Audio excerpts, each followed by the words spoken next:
الحمد لله رب العالمين والصلاة والسلام على سيد المرسلين أما بعد فأعوذ بالله من الشيطان الرجيم بسم الله الرحمن الرحيم الصلاة والسلام عليك يا رسول الله وعلى آلك وأصحابك يا حبيب الله الصلاة والسلام عليك يا نبي الله وعلى آلك واصحابك يا نور اللہ۔ سرکار مدینہ راحت قلب و سینہ صلی اللہ تعالی علیہ وآلہ وسلم کا فرمان عالی شان ہے، جس شخص کو یہ پسند ہو کہ وہ کل بروز قیامت اللہ عز و جل سے اس حال میں ملاقات کرے کہ اللہ عز و جل اس پر راضی ہو، اسے چاہیے کہ مجھ پر کثرت سے درود پڑھے۔ صلو علی الحبیب صلی اللہ تعالی علی محمد صلی اللہ علیہ وسلم۔ فیضان قرآن کے آج کے اس سلسلے میں سورہ بقرہ کی آیت نمبر 253 سے قرآن پاک کا درس سنیں گے۔ اللہ عز و جل ارشاد فرماتا ہے، بسم اللہ الرحمن الرحیم، تلک الرسل فضلنا بعضهم علی بعض منهم من کلم اللہ ورفع بعضهم درجات وآتینا عیسی ابن مریم البینات وأیدناہ بروح القدس ولو شاء اللہ ما اقتتل الذین من بعدهم۔ یہ رسول ہیں، ہم نے ان میں ایک کو دوسرے پر فضیلت عطا فرمائی، ان میں کسی سے اللہ نے کلام فرمایا اور کوئی وہ ہے جسے سب پر درجوں بلندی عطا فرمائی، اور ہم نے مریم کے بیٹے عیسیٰ کو کھلی نشانیاں دیں اور پاکیزہ روح سے اس کی مدد کی، اور اگر اللہ چاہتا تو ان کے بعد والے آپس میں نہ لڑتے، وَلَٰكِنِ اخْتَلَفُوا فَمِنْهُمْ مَنْ آمَنَ وَمِنْهُمْ مَنْ كَفَرَ وَلَوْ شَاءَ اللَّهُ مَا اقْتَتَلُوا وَلَٰكِنَّ اللَّهَ يَفْعَلُ مَا يُرِيدُ۔ لیکن انہوں نے آپس میں اختلاف کیا تو ان میں کوئی ایمان پر رہا اور کوئی کافر ہو گیا، اور اگر اللہ چاہتا تو وہ نہ لڑتے، مگر اللہ جو چاہتا ہے کرتا ہے۔ اس آیت مبارکہ میں بہت سے اہم امور بیان فرمائے گئے ہیں۔ یہاں انبیاء کرام علیہم الصلاۃ والسلام کی عظمت و شان کو بیان فرمایا گیا۔ مطلقاً جملہ انبیاء علیہم الصلاۃ والسلام کی عظمت کا بھی بیان ہوا، حضرت موسیٰ علیہ الصلاۃ والسلام کی شان کا بیان ہوا، حضرت عیسیٰ علیہ الصلاۃ والسلام کی عظمت کا اظہار ہوا، اور سرکار دو عالم نور مجسم صلی اللہ تعالی علیہ وآلہ وسلم کی فضیلت بھی بیان فرمائی گئی۔ تو اس سے یہ پتہ چلا اللہ عز و جل کے پیاروں کا تذکرہ کرنا اور ان کی عظمت و شان کا بیان کرنا، یہ اللہ عز و جل کی سنت، قرآن پاک کا طریقہ اور اسلام کا ایک اہم ستون ہے۔ ارشاد فرمایا کہ یہ رسول ہیں، ان میں ایک کو دوسرے پر ہم نے فضیلت عطا فرمائی۔ اس سے پتہ چلا کہ انبیاء کرام علیہم الصلاۃ والسلام اور رسول کرام اللہ عز و جل کے جو رسول ہیں، ان کا آپس میں مرتبے اور درجے کے اعتبار سے فرق ہے۔ قرآن پاک میں کئی جگہ یہ الفاظ مبارک بھی موجود ہیں، لا نفرق بین احد من رسلہ، ہم رسولوں میں کسی کے درمیان فرق نہیں کرتے۔ تو کئی جگہ فرمایا کہ ہم رسولوں میں کسی کے درمیان فرق نہیں کرتے، اور یہاں فرمایا کہ رسولوں میں ایک دوسرے پر فضیلت رکھتا ہے۔ دونوں کے درمیان مطابقت اور تطبیق یہ ہے کہ انبیاء کرام علیہم الصلاۃ والسلام اور رسول کرام، ان کے نفس نبوت میں آپس میں کوئی فرق نہیں، یعنی ہر نبی اللہ کا نبی ہے، اور ایک نبی جو ہے وہ نفس نبوت کے اعتبار سے دوسرے نبی سے جدا نہیں ہے، اس بات میں کسی کا کوئی اختلاف نہیں، اور اس کے اندر ہم فرق نہیں کرتے۔ تو اصل نبوت کے اندر سارے برابر ہیں، یہ نہیں ہے کہ کوئی ایک اصلی نبی ہے دوسرا کوئی ذلی یا بروزی نبی ہے، ایسا نہیں۔ ہاں اصل نبوت کے بعد اللہ تبارک و تعالی نے جو انبیاء کو اور رسولوں کو مرتبے عطا فرمائے ہیں ان کے اعتبار سے فرق ہے. کسی نبی کو کوئی شان عطا فرمائی، کسی نبی کو کوئی مرتبہ عطا فرمایا، کسی کو کوئی درجہ عطا فرمایا. یہاں پر پہلے حضرت موسیٰ علیہ السلام کے بارے میں فرمایا منہم من کلم اللہ، اور کوئی وہ ہے جس سے اللہ نے کلام فرمایا. حضرت موسیٰ علیہ السلام وہ جلیل القدر رسول ہیں جن سے اللہ تبارک و تعالی نے بلا واسطہ کلام فرمایا. درمیان میں کوئی فرشتہ یا کوئی اور ذریعہ نہ تھا، بلکہ اللہ تبارک و تعالی نے حضرت موسیٰ علیہ السلام سے کلام فرمایا. اب اس کلام کا انداز اور طریقہ کیا تھا وہ ہماری عقل سے ورا ہے، ہم اس کو سمجھ نہیں سکتے. اسی وجہ سے حضرت موسیٰ علیہ السلام کا لقب ہوا کلیم اللہ، یعنی اللہ سے کلام کرنے والے. دوسرا یہاں بطور خاص جس مقدس نبی کا تذکرہ ہوا وہ ہے حضرت عیسیٰ علیہ السلام. فرمایا وَآتَيْنَا عِيسَى ابْنَ مَرْيَمَ الْبَيِّنَاتِ، اور ہم نے عیسیٰ بن مریم کو روشن نشانیاں عطا فرمائی. حضرت عیسیٰ علیہ السلام کو روشن نشانیاں کیا عطا فرمائی گئی؟ جو آپ کو معجزات عطا ہوئے. ان معجزات میں مردوں کا زندہ کرنا، اندھوں کا بینا کرنا، کوڑیوں کو شفا یاب کرنا، بیماروں کو تندرست کرنا، غیب کی خبریں عطا کرنا، تو یہ حضرت عیسیٰ علیہ السلام کے مشہور اور معروف معجزات ہیں. ان کے بارے میں فرمایا کہ ہم نے عیسیٰ بن مریم کو روشن نشانیاں عطا فرمائی.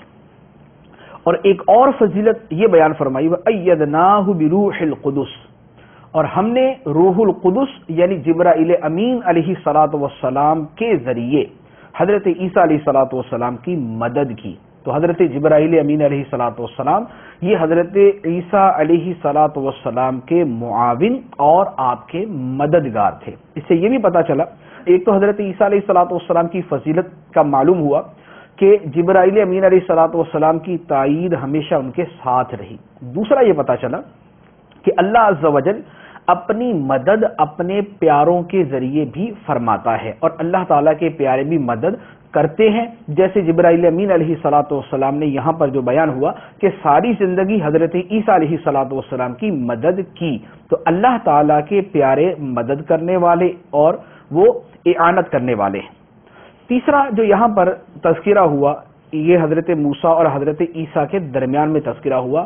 یہ تذکرہ ہمارے آقا و مولا ملجا و ماوا حضور پر نور سید الانبیاء محمد مصطفیٰ صلی اللہ تعالی علیہ وآلہ وسلم کا ہے. ارشاد فرمایا وَرَفَعَ بَعْضَهُمْ دَرَجَاتٍ، اور کسی کو سب پر درجوں بلندی عطا فرمائی. یعنی حضرت موسیٰ علیہ السلام کو کلام کا شرف عطا فرمایا، عیسیٰ علیہ السلام کو روشن نشانیاں عطا فرمائی، روح القدس کے ذریعے ان کی تائید فرمائی، اور کسی رسول کو اللہ تعالیٰ نے ان سب پر درجوں بلندی عطا فرمائی. کتنے درجے بلندی عطا فرمائی نہ اس کا بیان فرمایا، اور کس کو بلندی عطا فرمائی اس کا بھی بیان نہ فرمایا. تو اس کے بارے میں تمام امت کا اجماع ہے، تمام علماء کرام کا اتفاق ہے کہ یہاں جس عظمت والے نبی اور رسول کا تذکرہ ہے کہ ان کو سب پہ درجہ بلندی عطا فرمائی گئی ہے، وہ ہمارے آقا و مولا صلی اللہ تعالی علیہ وآلہ وسلم کی ذات مبارکہ ہے، جن کو جملہ انبیاء پر، تمام رسولوں پر اور تمام کائنات پر سب سے برتر اور بلند و بالا مرتبہ عطا کیا گیا.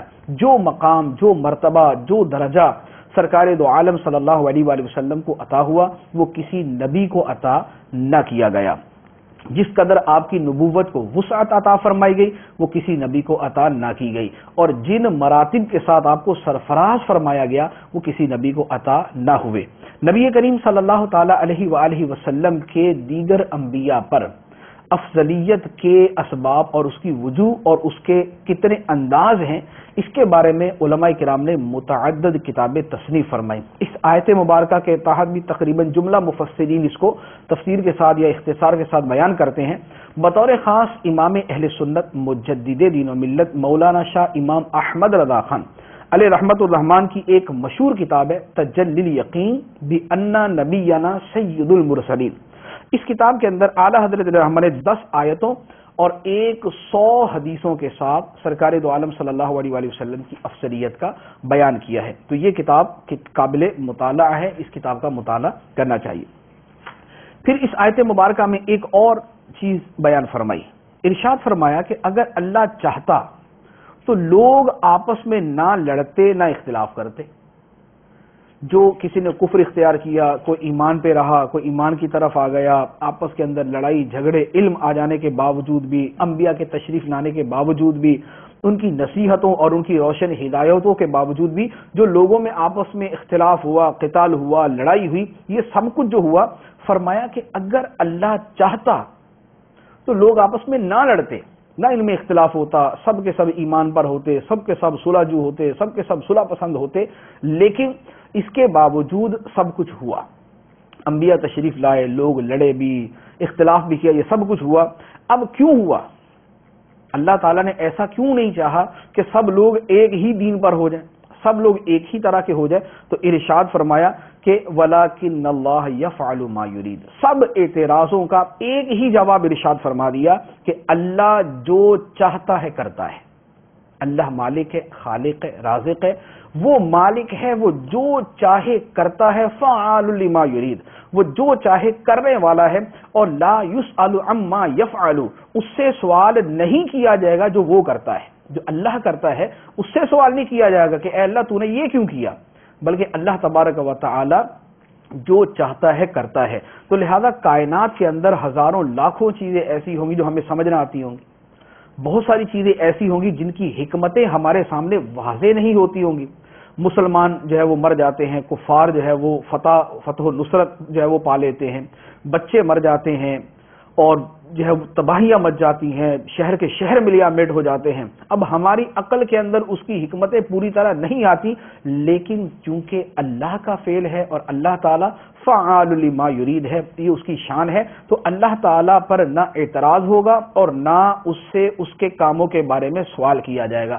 وہ اپنا کرم فرمائے، اپنی حکمتوں کا اظہار فرما دے سب پر یا کسی خاص پر، یہ اس کی شان ہے، لیکن نہ اس پر اعتراض ہو سکتا ہے اور نہ اس سے اس کی حکمتوں کے بارے میں کوئی بطور جواب طلبی کے سوال ہو سکتا ہے. اس کے بعد ارشاد فرمایا یا ایھا الذین آمنوا انفقوا مما رزقناکم من قبل ان یأتی یوم لا بیع فیہ ولا خلۃ ولا شفاعہ والکافرون هم الظالمون. اے ایمان والو، ہمارے دیے ہوئے رزق میں سے اللہ کی راہ میں اس دن کے آنے سے پہلے خرچ کر لو جس دن میں نہ کوئی خرید و فروخت ہوگی اور نہ کافروں کے لیے دوستی اور نہ شفاعت ہوگی، اور کافر ہی ظالم ہیں. اس آیت مبارکہ میں فرمایا کہ قیامت کے آنے سے پہلے پہلے اللہ کی راہ میں خرچ کر لو، کیونکہ جب آدمی کی موت واقع ہو گئی تو اب موت واقع ہونے کے بعد اب وہ کوئی عمل نہیں کر سکتا. اب وہ دارالعمل عمل کی دنیا سے نکل چکا اور اب وہ دارالجزا کی طرف چلا گیا. اب اس کا کوئی عمل جو ہے، نہ اس کا مال اس کے کام آنے والا ہے، نہ اس کی دوستی اس کے کام آنے والی ہے. تو مرنے سے پہلے پہلے آدمی آخرت کی تیاری کر سکتا ہے. اب پھر فرمایا کہ قیامت کا دن وہ ہے جس دن کے اندر نہ خرید و فروخت ہوگی کہ آدمی مال دے کر اس دن جو ہے وہ اپنی بچت کی کوئی صورت نکال لے، اور نہ وہاں پر دوستی کام آئے گی. جو دنیاوی دوستیاں ہیں یہ قیامت کے دن کام نہ آئے گی. دنیاوی دوستیاں تو کیا، جو گہری رشتے داریاں ہیں قیامت کے دن وہ بھی ایک دوسرے سے بھاگ رہے ہوں گے. قیامت کے دن باپ اپنے بیٹے سے بھاگ رہا ہوگا، ماں اپنے بیٹے سے بھاگ رہی ہوگی، بیٹا اپنے ماں باپ سے بھاگ رہا ہوگا. کوئی ایک دوسرے کو اپنی ایک نیکی دینے کو تیار نہیں ہوگا اور دوسرے کا ایک گناہ اپنے اوپر لینے کو تیار نہ ہوگا.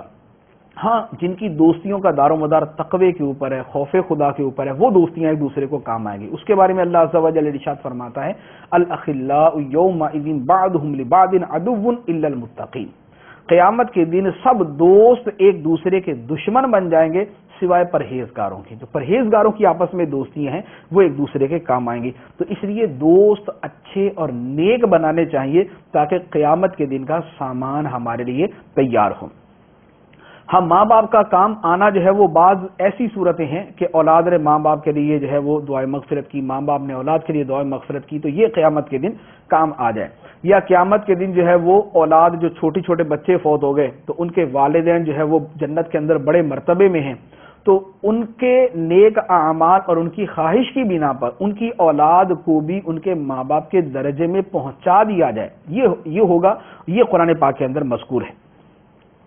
پھر فرمایا کہ قیامت کے دن شفاعت بھی نہیں ہوگی، کافر کی شفاعت قیامت کے دن نہ ہو سکے گی، نہ تو کوئی کافر کسی کافر کی سفارش کر سکے گا اور نہ ہی کوئی مسلمان کسی کافر کی سفارش کر سکے گا۔ کافر کے لیے اگر کسی صورت میں کوئی درخواست سفارش کی گئی تو وہ اس کو کام نہ آئے گی۔ ہاں ایمان والوں کے لیے شفاعت تو یہ قرآن و حدیث کے اندر مذکور ہے، اس کے بارے میں اگلی آیت مبارکہ جو آیت الکرسی ہے اس کے اندر بھی شفاعت کا تذکرہ موجود ہے، انشاءاللہ وہاں پر اس پر کچھ کلام کرتے ہیں۔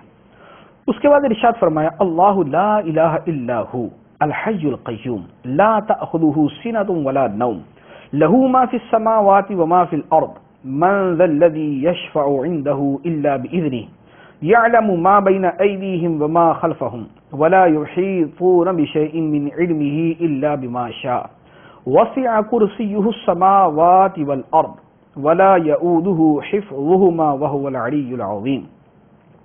اللہ وہ ہے جس کے سوا کوئی معبود نہیں، وہ خود زندہ ہے، دوسروں کو قائم رکھنے والا ہے، اسے نہ اونگ آتی ہے اور نہ نیند، جو کچھ آسمانوں میں ہے اور جو کچھ زمین میں ہے سب اسی کا ہے۔ کون ہے جو اس کے ہاں اس کی اجازت کے بغیر سفارش کرے؟ وہ جانتا ہے جو کچھ ان کے آگے ہے اور جو کچھ ان کے پیچھے ہے، اور لوگ اس کے علم میں سے اتنا ہی حاصل کر سکتے ہیں جتنا وہ چاہے۔ اس کی کرسی آسمان اور زمین کو اپنی وسعت میں لیے ہوئے ہے اور ان کی حفاظت اسے تھکا نہیں سکتی، اور وہی بلند شان والا عظمت والا ہے۔ یہ قرآن پاک کی مشہور ترین آیت مبارکہ آیت الکرسی ہے۔ احادیث مبارکہ کے اندر اس کے بکثرت فضائل اور اس کی عظمت و شان کا بیان ہے۔ جو شخص ہر نماز کے بعد آیت الکرسی پڑھے، مرنے کے بعد اللہ عز و جل بغیر کسی رکاوٹ کے اسے جنت میں داخلہ عطا فرماتا ہے۔ اسی طرح جو رات کو سونے سے پہلے پڑھے تو اللہ عز و جل کے فرشتے رات بھر اس کی حفاظت کرتے ہیں۔ اسی طرح اس آیت مبارکہ کو قرآن پاک کی سب سے بڑی آیت مبارکہ قرار دیا، یعنی عظمت اور فضیلت کے اعتبار سے سب سے بڑی آیت مبارکہ ہے۔ بقیہ الفاظ اور حروف کے اعتبار سے اس سے بڑی آیتیں قرآن پاک میں موجود۔ اس آیت مبارکہ میں اللہ عز و جل کی عظمت کا بیان یہ بطور خاص اس آیت کا موضوع ہے۔ فرمایا اللہ وہ ہے جس کے سوا کوئی معبود نہیں، یہ وہ بنیاد ہے کہ جس پر کوئی شخص مسلمان ہوتا ہے۔ اس کی عظمت کیا ہے؟ هو الحی القیوم، وہ خود زندہ ہے، دوسروں کو قائم رکھنے والا ہے۔ دوسروں کی زندگی اس کے ارادے پر موقوف ہے، دوسروں کی زندگی اس کے ارادے پر موقوف، اور وہ خود زندہ ہے، اپنے زندہ رہنے میں وہ کسی کا محتاج نہیں، اس کی زندگی ذاتی ہے، ہمیشہ سے ہے، ہمیشہ رہے گی، اس کی صفات ہمیشہ رہنے والی۔ لا تأخذہ سنۃ ولا نوم، نہ اسے اونگ آتی ہے اور نہ نیند، نیند اور اونگ سے پاک ہے۔ اس میں گویا ایک قسم کا سب کو سہارا بھی ہے کہ دن رات صبح و شام، مشرق میں مغرب میں، دنیا کے کہیں کونے میں، سمندر میں، خشکی میں، کہیں پر بھی کوئی شخص اللہ عز و جل کو پکارے گا، اللہ عز و جل اس کی سننے والا ہے۔ یہ نہیں ہے کہ وہاں پر کوئی ٹائم مقرر ہے کہ ابھی اتنے بجے سے اتنے بجے تک آپ دعا کر سکتے ہو اور بقیہ جب وہ آرام کا ٹائم ہے، نہیں، اللہ عز و جل نیند سے پاک، اللہ عز و جل اونگ سے پاک، اللہ عز و جل تھکاوٹ سے پاک، اللہ عز و جل ایسے تمام عوارض سے پاک ہے۔ تو یہ بندوں کے لیے ایک بہت بڑا سہارا اور ایک بہت بڑی تسلی اور تسکین قلبی ہے کہ بندے اپنے رب کو جب بھی پکاریں گے ان کا رب عز و جل ان کی سننے والا ہے۔ لہو ما فی السماوات وما فی الارض، جو کچھ آسمانوں میں ہے اور جو کچھ زمین میں ہے سب اسی کا ہے۔ مشرکین جو اللہ عز و جل کے علاوہ دیگر معبودوں کو پوجتے تھے، ان کا تعلق یا تو آسمان کے ساتھ تھا یا زمین کے ساتھ، سورج کو، چاند کو، ستاروں کو، ان کو پوجتے تھے تو ان کا تعلق آسمان کے ساتھ، اور پتھروں کو، درختوں کو، پہاڑوں کو، دریاؤں کو یا اس طرح کی چیزوں کو پوجتے تھے، ان کا تعلق زمین کے ساتھ تھا۔ تو اللہ عز و جل نے ان کے شرک کی ان سب صورتوں کا رد کر دیا کہ جو کچھ آسمانوں میں ہے اور جو کچھ زمین میں ہے وہ سارے کا سارا اللہ عز و جل کا ہے۔ تو جب تمام کائنات، زمین و آسمان سب کی سب اللہ عز و جل کی ملکیت میں ہے تو یہ اللہ عز و جل کے ساتھ شریک کیسے ہو سکتے ہیں؟ جب سب اللہ کی ملک ہے تو اللہ تعالیٰ کے ساتھ شریک کیسے ہو سکتے ہیں؟ جب سب اللہ کی ملک ہے اور اللہ عز و جل ان کا مالک ہے تو وہی مالک ہی حقیقی معبود ہے۔ پھر فرمایا من ذا الذی یشفع عندہ الا باذنہ، کون ہے جو اس کی بارگاہ میں اس کی اجازت کے بغیر سفارش کر سکے۔ اس آیت مبارکہ سے پتہ چلا کہ اللہ عز و جل کی بارگاہ میں سفارش ہوگی، شفاعت ہوگی، لیکن اس کی اجازت کے ساتھ ہوگی۔ اللہ عز و جل جن کو اجازت عطا فرمائے گا وہ شفاعت کر سکیں گے، اور جن کو اجازت نہ ہوگی وہ شفاعت نہ کر سکیں گے۔ شفاعت کی اجازت کن کو ہوگی؟ قرآن پاک میں اور احادیث مبارکہ کے اندر بکثرت جو ہے اس کے بارے میں جو ہے وہ روایات موجود ہیں۔ سرکار دو عالم صلی اللہ تعالی علیہ وسلم کو شفاعت کبریٰ کا مقام ملے گا۔ تمام انبیاء کرام علیہم الصلوۃ جو ہے اللہ کی بارگاہ میں شفاعت کریں گے، علماء شفاعت کریں گے، صالحین شفاعت کریں گے، شہداء شفاعت کریں گے، حجاج کرام شفاعت کریں گے، علماء شفاعت کریں گے، حافظ قرآن اپنے گھر کے 10 افراد کی شفاعت کرے گا۔ تو یہ احادیث مبارکہ کے اندر مضمون موجود ہے کہ یہ لوگ اللہ عز و جل کی بارگاہ میں شفاعت کریں گے۔ تو یہ شفاعت کرنے والے کون ہیں؟ جو الا باذنہ کے اندر داخل ہیں، جن کو اللہ عز و جل نے اجازت عطا فرمائی۔ یعلم ما بین ایدیہم وما خلفہم، اللہ عز و جل لوگوں کا اگلا پچھلا سب جانتا ہے، جو دنیا میں ان کے سامنے ہے، جو آخرت کے اندر ہے وہ بھی جانتا ہے، اور جو ان کے آگے پیچھے وہ سب جانتا ہے۔ وَلَا يُحِيطُونَ بِشَيْءٍ مِّنْ عِلْمِهِ إِلَّا بِمَا شَاءَ، اور لوگ اللہ کے علم سے کچھ احاطہ نہیں کر سکتے مگر اتنا جتنا وہ چاہے۔ اللہ عز و جل جس کو جتنا علم عطا فرمائے اتنا ہی وہ جان سکتا ہے۔ اللہ کے علم سے کوئی شخص اللہ کے عطا کے بغیر نہیں جان سکتا۔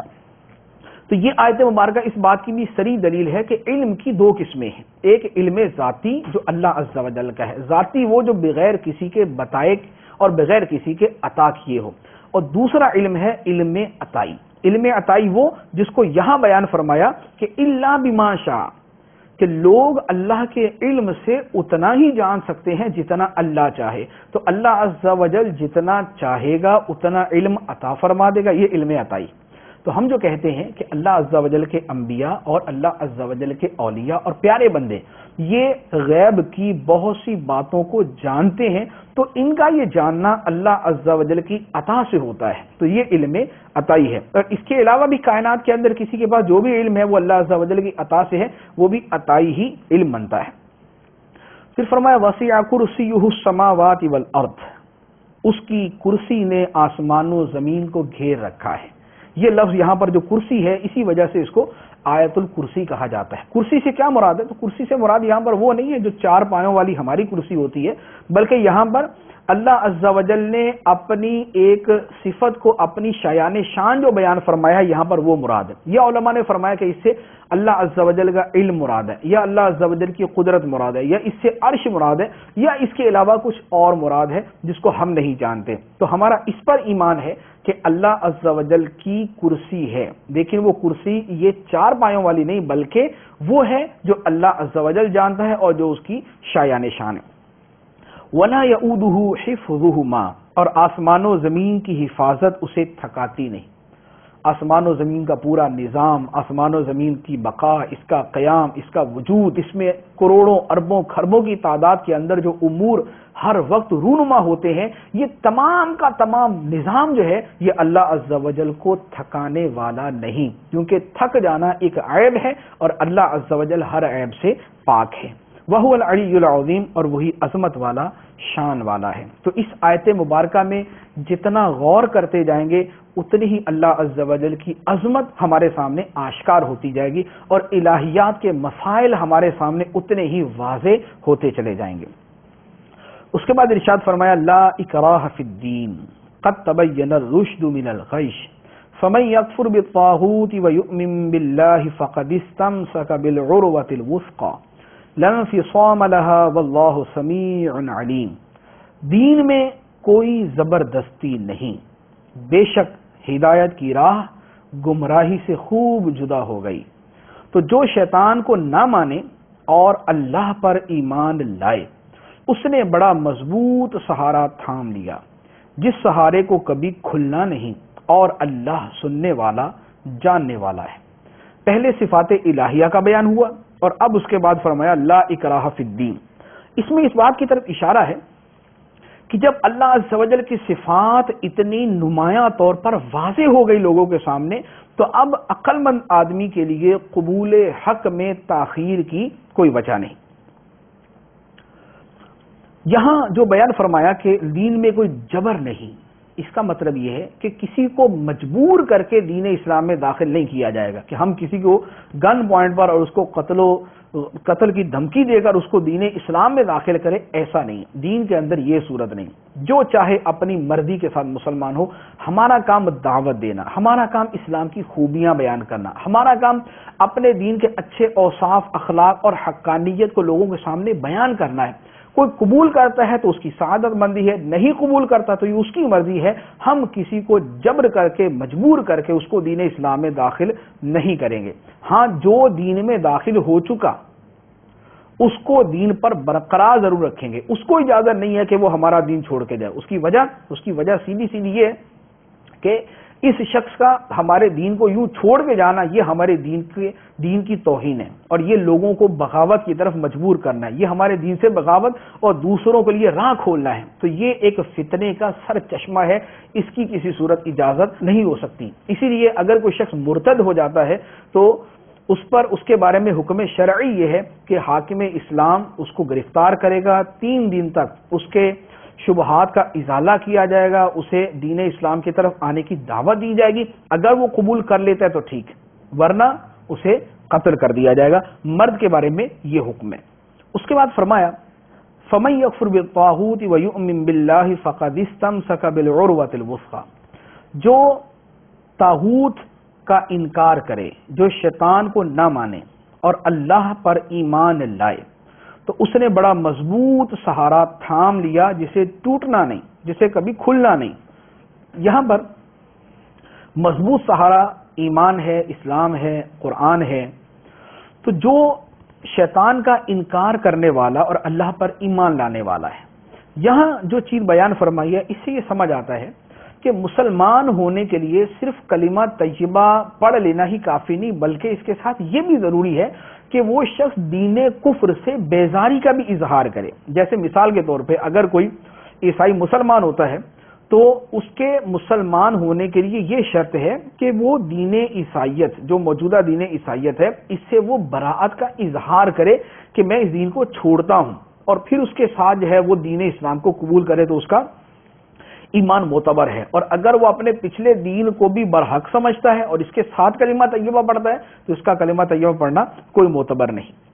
اور دوسری بات اسے ایک اور بھی پتہ چلتی ہے کہ یہاں پر فرمایا کہ اللہ پر ایمان لائے اور طاغوت کا انکار کرے، تو اس سے ایک نقطے کے طور پہ یہ چیز ہمارے سامنے آتی ہے کہ آدمی کا ایمان مضبوط اس صورت میں ہوتا ہے جب اللہ پر ایمان لانے والی چیزیں یا اس ایمان کو مضبوط کرنے والی چیزوں کی طرف وہ رغبت رکھے اور جو اس کے ایمان کے لیے مضر ہیں، نقصان دہ ہیں، ان چیزوں سے دور رہے۔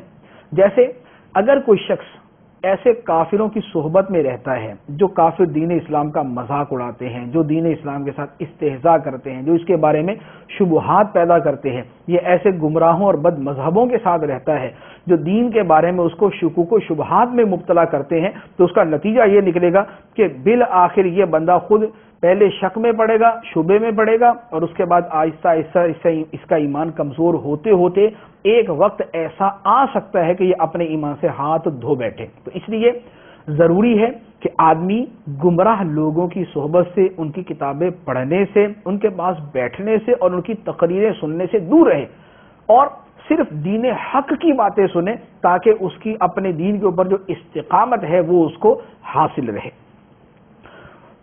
اس کے بعد فرمایا اللہ ولی الذین آمنوا یخرجہم من الظلمات الی النور والذین کفروا اولیاؤہم الطاغوت یخرجونہم من النور الی الظلمات اولئک اصحاب النار ہم فیہا خالدون۔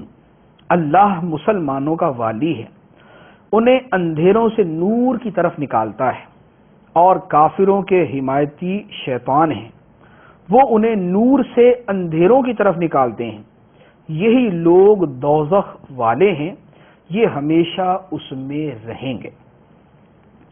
یہاں فرمایا کہ اللہ ایمان والوں کا دوست ہے۔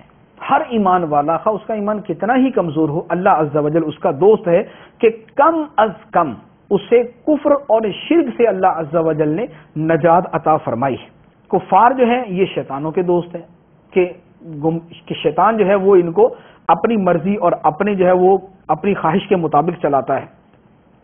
اللہ عز و جل اندھیروں سے نور کی طرف لے کے جاتا ہے اور شیطان یہ نور سے اندھیروں کی طرف لے کر جاتے ہیں۔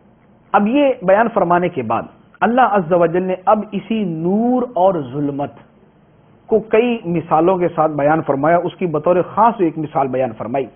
ارشاد فرمایا الم تر الی الذی حاج ابراہیم فی ربہ ان آتاہ اللہ الملک اذ قال ابراہیم ربی الذی یحیی ویمیت قال انا احیی وامیت قال ابراہیم فإن اللہ یأتی بالشمس من المشرق فأت بها من المغرب فبہت الذی کفر واللہ لا یہدی القوم الظالمین۔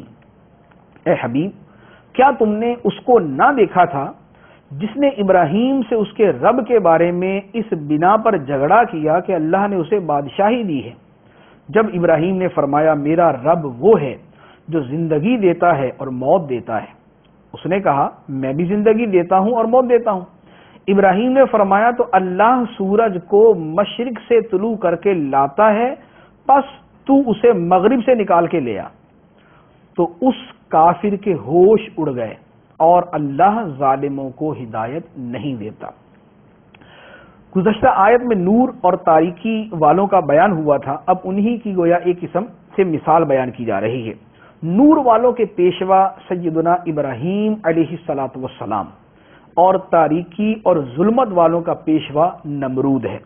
اللہ عز و جل نے فرمایا کہ ہم نے نمرود کو بادشاہت دی، سلطنت دی، ملک عطا فرمایا، تو اب اس نے ہمارا شکر ادا کرنے کے بجائے ناشکری کا راستہ اختیار کیا، ایمان کی بجائے کفر کی راہ اختیار کی، اور ہمارے نبی ہمارے رسول حضرت ابراہیم علیہ السلام سے مقابلے کی راہ پر چل نکلا۔ چنانچہ حضرت ابراہیم علیہ السلام کی جو سیرت مبارکہ جو چلتی آئی ہے، اس میں حضرت ابراہیم علیہ السلام نے یا تو آگ میں ڈالے جانے سے پہلے یا اس کے بعد نمرود کے دربار میں اس کے ساتھ مناظرہ کیا۔ حضرت ابراہیم علیہ السلام دربار نمرود کے اندر تشریف فرما تھے۔ نمرود نے کہا کہ تم جو ہمارے دین کے خلاف چل رہے ہو اور مجھے رب ماننے کی بجائے ایک اور رب کا جو ہے وہ تم اور رب کی طرف دعوت دیتے ہو، تو تم یہ بتاؤ کہ اس کے رب ہونے پر دلیل کیا ہے۔ تو حضرت ابراہیم علیہ السلام نے بڑی پیاری دلیل ارشاد فرمائی، ایسی دلیل کہ جو بالکل عیاں اور خود اس نمرود کے وجود کے اندر موجود تھی اور جس کو ہر آدمی اپنی آنکھوں سے مشاہدہ کرتا ہے۔ آپ نے ارشاد فرمایا ربی الذی یحیی و یمیت، میرا رب وہ ہے جو زندگی عطا فرماتا ہے اور موت بھی عطا فرماتا ہے۔ زندگی اور موت جس کے ہاتھ میں ہے وہ میرا رب ہے۔ اب اس سے مراد کیا؟ اس سے مراد یہ ہے کہ جسم کے اندر زندگی ڈال دینا اور اسی جسم سے زندگی نکال کر موت طاری کر دینا، یہ میرے رب کا کام ہے اور یہ کرنے والا میرا رب ہے۔ نمرود نے کہا کہ یہ تو میں بھی کر سکتا ہوں۔ اس نے ایک قیدی کو بلایا جس کو پھانسی کی سزا سنائی جا چکی تھی، اس نے اس کو چھوڑ دیا اور ایک بے گناہ آدمی کو پکڑا اور اس کو مار دیا۔ کہنے لگا دیکھو انا احیی و امید، میں بھی زندگی دیتا ہوں، میں بھی موت دیتا ہوں، میں نے اس کو جو ہے جو پھانسی کا مستحق تھا اس کو میں نے چھوڑ دیا تو میں نے اس کو زندگی دے دی، اور جو بے گناہ تھا اس کو میں نے پکڑ کے مار دیا تو اس کو میں نے موت دے دی۔ اب وہاں جو ذی شعور آدمی یا جو عقل مند آدمی ہوگا وہ تو اس بات سے سمجھ گیا ہوگا کہ حضرت ابراہیم علیہ السلام دلیل کیا دے رہے ہیں اور آگے سے نمرود جو ہے وہ کیا الٹا سمجھ رہا ہے، کیونکہ حضرت ابراہیم علیہ السلام کی دلیل کا مطلب یہ تھا کہ اللہ عز و جل جسم میں زندگی پیدا فرمانے والا ہے۔ کسی کو چھوڑ دینا اور کسی کو نہ مارنا، اس کو یہ کہنا کہ میں نے اس کو زندگی دے دی ہے، یہ تو پردے درجے کی جہالت۔ نمرود نے اگر کرنا ہی تھا مقابلہ تو وہ یہ کرتا کہ کسی کو مار کے قتل کر کے اس کے بعد اس کے اندر جو ہے وہ زندگی ڈال کے اس کو زندہ کر دیتا۔ یا کسی مردے کو پکڑتا اور اس کا کچھ کرا کے اس کو زندہ کر دیتا. اگر یہ کرتا تو یہ تھا زندگی دینا. تو اب وہ یہ تو کر نہیں سکتا تھا کہ جھوٹا آدمی تھا. تو اب اس نے کہا کہ میں یوں زندگی دیتا اور موت دیتا ہوں. حضرت ابراہیم علیہ الصلوۃ والسلام اس کی جہالت کو تو سمجھ گئے کہ اس آدمی کو تو جو ہے وہ میرے کلام کو سمجھنے کی بھی توفیق نہیں ہے, تو یہ کیا جواب دے گا.